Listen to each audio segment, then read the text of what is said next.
रमता राम जपो रे प्राणी, अब तो सुन ले राम कहानी।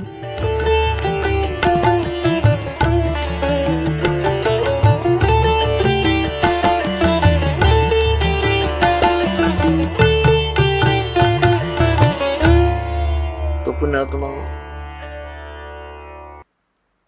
आप जी का सौभाग्य है कि काल के दूतों ने परमात्मा के इस अनमोल धन को पाताल में डाल रखा था। यानी ये समझ लो कूड़े के ढेर में घना नीचे दबा रखा था। अब दास पे कृपा हुई, रजा मालिक कबीर भगवान का साथ दास के साथ है, तो अब ये धन आपके रूबरू हो पाया है। इतने संघर्ष के बाद सन 1994 में दास को परमात्मा ने आदेश दिया था, गुरुदेव ने, दीक्षा उपदेश और सत्संग करने का। और आज सन 2012 हो गया, लगभग 18 वर्ष हो गए संघर्ष करते ने। -0 से भक्ति को ऊपर उभारा है परमात्मा कबीर जी की दया से। बिल्कुल नामो निशान नहीं था, ना भगवान का ना भक्ति का। परमात्मा के लिए तरफ सभी रहे थे। जैसे ये दास पहले हनुमान पुजारी था और मंगलवार का व्रत रखता था। सालासर एक मंदिर है हनुमान जी का, और उसमें इसी बूढ़ी सी मूर्ति रख रखी है। ये भगवान, अब हंसी आती है अपने कर्मों पे। काली सी मूर्ति में बना दी किसी ने, फिर देखा देखी जान लाएंगे, वहां धक्के खाया करते हम। बता, काल ने ऐसा जुल्म करवा रखा है। तत्व ज्ञान का तो नामो निशान मिटा दिया और कोरी बकवाद समाज में बरवा दी झूठे गुरुओं द्वारा। तो पुण्यात्माओं, या मेर हुई भगवान की। कहीं आप देखा करते 4 ईंटें लगा रखी, उस पर कुत्ते मुते वहीं बैठे, और वहां हम माथा टेकने जाए और तेरा गजब भैया। कोई वहां से सारा दिन रो कर मर जाए, कोई नो कहने वाला नहीं क्यों रो रहा है पत्थर के आगे। तो इसलिए वक्त गुरु की आवश्यकता होती है, और उसके ज्ञान के आधार से भक्ति साधना करने से कल्याण हो जाता है। अब ये कितनी बुराई बढ़ गई शराब मांस तंबाकू की, और इसको विकास मानते हैं हम कि बड़ी बड़ी कोठी हो, कार हो, और घूटी सूटी लावें, और फिर विवाह के अंदर एक अलग से ड्रामा रच दे। पुण्यात्माओं, ये भक्ति मार्ग में नहीं चलेगा। ठीक है, संसार भक्ति नहीं करता, वो कुछ करो, वो तो इस विद्यालय के वो विद्यार्थी ही नहीं है। ये विद्यार्थियों के लिए लागू है कि ना बीड़ी पीवे, ना तम्बाकू प्रयोग करे किसी भी तरीके से, ना मांस खावे और ना शराब प्रयोग करे, और न ही ये ड्रामेबाजी करे, ना जन्मदिन मनाना, ना कोई ऐसे ब्याह के अंदर बकवाद करनी। सिंपल ब्याह करो बच्चों। आप भगत बन कर देखो कितना आनंद आवेगा। देखो लोग दिखावा ड्रामा कितना कर ले, इसका अंत नहीं। शुरुआत हमने देखी, किसी ने 1100 रुपये दान के दे दिए, सारा गांव में चर्चा हुआ करती। फिर 2100 दे दिए एक ने, वो फेल हो गया। फिर एक ने 5100 दे दिए, वो फिर 21 वाला फेल हो गया। फिर एक ने 11,000 दे दिए अपनी लड़की के दान में, और एक मोटरसाइकिल दे दी, फिर कार दे दी। तो ये एक बकवाद है बेमतलब की। बच्चे को परमात्मा से जोड़ दिया जाए, परमात्मा का नाम लेकर, और ये राम नाम का दहेज बेटी ने दे दे, यो सदा साथ देगा। एक टाइम हमने कुछ दे भी दिया बच्चे को, क्या कितने दिन उससे वो गुजारा कर सकती है। और फिर गरीब की बेटी अमीर की बेटी को देखकर मायूस हो जाती है, उसको ना जाने कितना दुख होता है। तो इस तरह की ये बकवादें हमने समाज से खत्म करनी पड़ेंगी, खासकर भगत समाज को तो इसमें अग्रसर होना ही पड़ेगा। इस दास के संघर्ष में आपने सहयोग देना पड़ेगा। ये बिल्कुल गलत है, भक्ति बाधक है। जिसके 2-3 लड़की हो जाती, नींद हराम हो जाती है उस माता पिता की, और लड़की इसी कारण से हमारे लिए बोझ बन गई। एक गौ जैसी आत्मा होती है बेटी की। हमने खूब देखा है, बेटा और बेटी रोटी खा रही है, माता पिता कोई बोलता है बेटे को एक वो काम कर, वैसे भी कहा ये काम करिए, बेटा तो कहेगा को नहीं करता, और बेटी रोटी खा रही होगी ना, खाना छोड़कर उठ कर चल पड़ेगी, उस काम को करके आओगी। अब ये हमें बोझ क्यों बनाई? अपने ड्रामाबाजी से, अपनी बकवादों से, दहेज के कारण।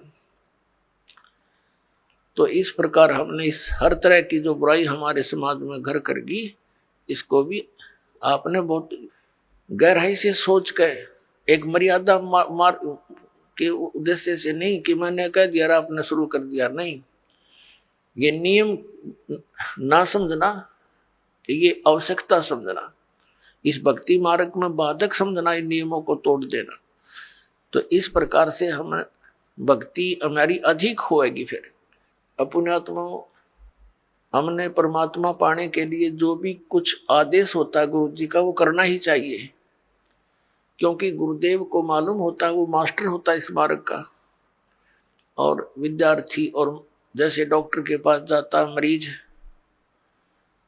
तो सही डॉक्टर होगा तो वो कांटे की बात करा करे और सही दवाई देगा। उसमें जो भी मर्यादा यानी परहेज बताए जा, तो उस रोगी को आजीवन करने पड़ते हैं, तभी वो सफल होता है, रोग नाश होता है। तो हमारे जन्म मृत्यु का दीर्घ रोग लगा हुआ है, इसका नाश इस दास के बताए मार्ग से होगा।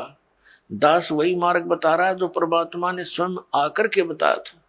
ये गॉड गिवन है, ये किसी की लोक वेद नहीं है, किसी आम व्यक्ति का बताया हुआ ज्ञान नहीं। और यही प्रमाण हमारे सदग्रंथों में है, जिन सदग्रंथों को हम सिरोधार्य मानते रहे। तो फिर भक्ति में देर नहीं लगेगी, आपको विश्वास होने में देरी हो रही है, और कि ये दास जो भक्ति बता रहा है वो सही है, श्रेष्ठ है, शास्त्र अनुकूल है। ये प्रमाण करने के लिए कि ये भक्ति सही है, और परमेश्वर परम पूज्य कबीर जी हैं जो दुल्हा रूप में, धानक रूप में बनारस में आए थे, ये प्रमाणित करने के लिए ये ढेर सारे आपको प्रमाण दिखाने पड़ते हैं। और कुछ दिनों के बाद फिर ये आवश्यकता नहीं पड़ेगी इन प्रमाणों की, क्योंकि आप एक दूसरे को बताओगे कि ऐसा है, फिर ये एकदम सबको स्वीकार्य हो जाएगा।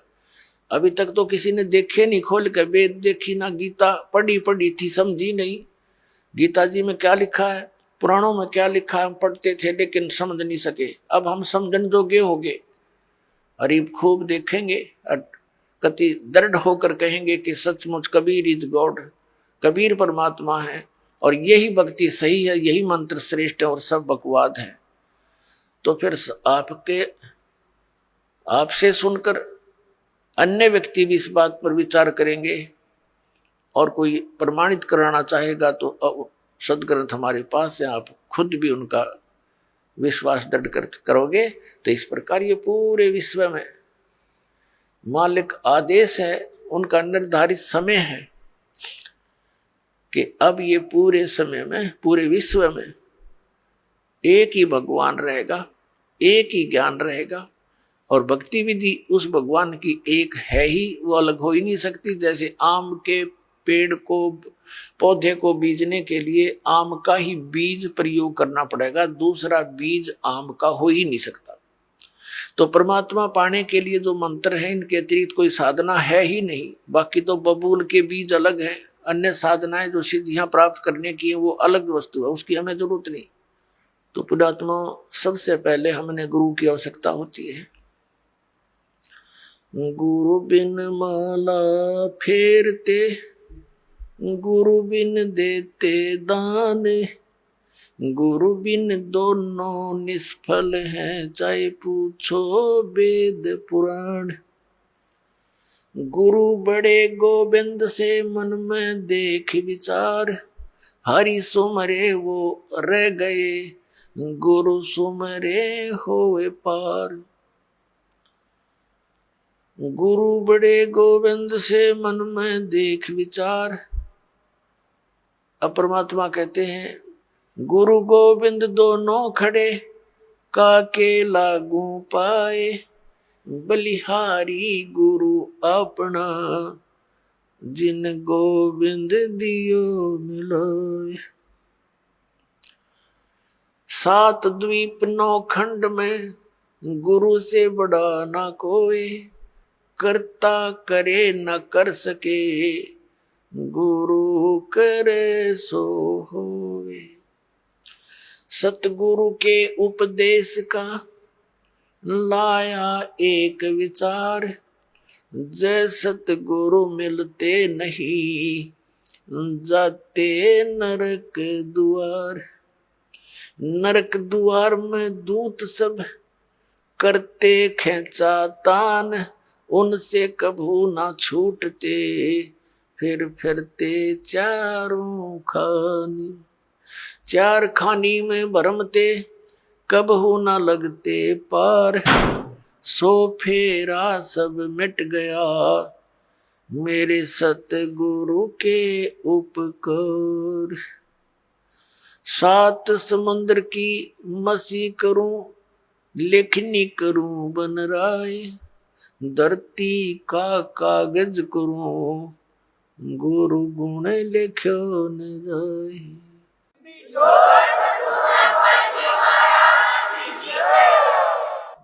गुरु गोविंद कर जानियो, रहियो शब्द समाए, मिले जब दंडवत बंदगी, नहीं पल पल ध्यान लगावे। गुरु मानुष कर जानते, ते नर कहिए अंध, ओवे दुखी संसार में, आग काल के फंदे। गुरु को मानुष जो गिने, और करे चरणामृत को पान, ते नर नरक में जाएंगे, युग युग होवे समान। पुण्यात्माओं, परमात्मा ने गुरु जी के ऊपर गुरु की महिमा का, गुरु के महत्व को कितनी गहरे शब्दों में समझाने की चेष्टा की है। अपनात्माओं, परमात्मा कहते हैं, कबीर हरि जय रूठ जा, गुरु की शरण में जावे। कहें कबीर गुरु रूठ गए, तो हर ना करे सहाय। अब क्या बताते हैं कि सतगुरु के उपदेश का लाया एक विचार, जय सतगुरु मिलते नहीं, हम जाते नरक द्वार।